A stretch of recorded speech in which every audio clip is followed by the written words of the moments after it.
हर हर महादेव।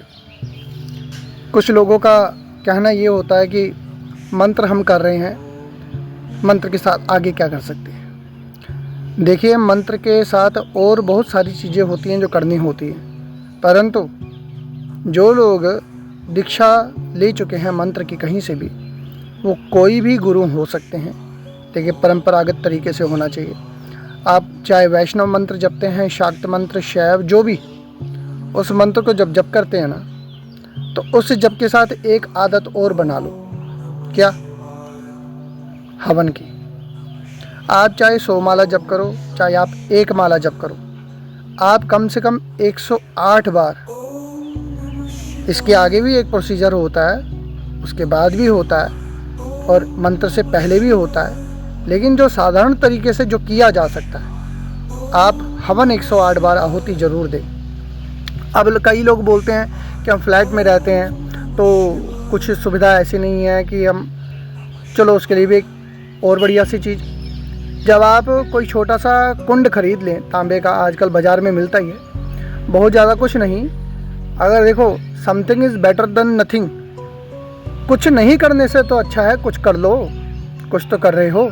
जब आप अपने इष्ट, अपने देवताओं के आगे बैठे हों, तो जब आप आहुति डालें तो घी से डाल लें, मत डालें सामग्री, सिर्फ घी। पर घी भी ज़्यादा से ज़्यादा, चलो कुछ भी हो, पर बाज़ार का चर्बी युक्त घी नहीं होना चाहिए, ठीक है।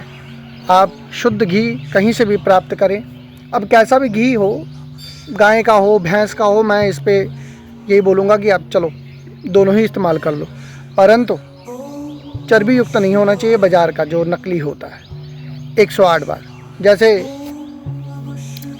जो गुरु ने किसी ने मंत्र दिया होगा, तो उस मंत्र को बोलने के बाद मुंह के बाहर नहीं बोलना, मुंह के अंदर ही मंत्र बोलना है, पर स्वाहा मुंह के बाहर बोलना है। अगर आप स्वाहा का उच्चारण नहीं करोगे तो मंत्र जो है, जो उसकी आहुति देवताओं तक नहीं पहुंचेगी। इससे मंत्र आपका जागृत होगा और तीव्र होगा, उसकी ऊर्जा और बढ़ जाएगी। समझ रहे हैं? ये छोटा सा एक प्रोसेस है, और आप धीरे धीरे जिस जगह पे, जिस, मतलब आप बहुत बोलते हैं ना, अगर कई लोग बोलते हैं हमारे घर में बहुत नेगेटिविटी है, बहुत कुछ, दुकान चल नहीं रही, या कुछ ऐसी बातें, तो आप अपनी दुकान में बैठ के जप करो, उसके बाद उसका 108 बार हवन करना शुरू कर दो।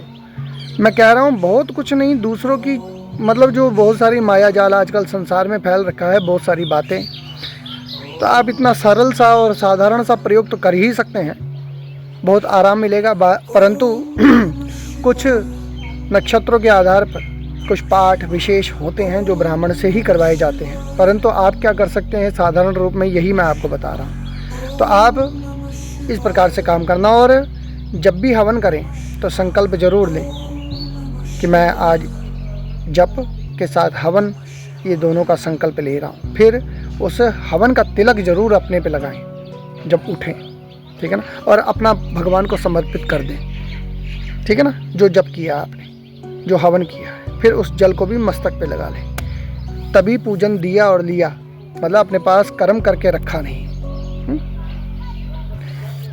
उम्मीद है आप लोगों को समझ आ गई होगी। हर हर महादेव।